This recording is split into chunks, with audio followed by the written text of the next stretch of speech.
పహల్గాం ఉగ్రవాద దాడికి భారత్ పాక్ మీద ప్రతీకారం తీర్చుకుంది.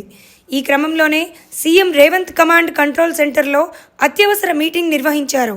ఈ సందర్భంగా కీలక ఆదేశాలు జారీ చేశారు. ఆపరేషన్ సింధూర్లో రాజకీయాలకు తావులేదన్నారు. అత్యవసర సర్వీసులకు సెలవులు రద్దు చేశారు.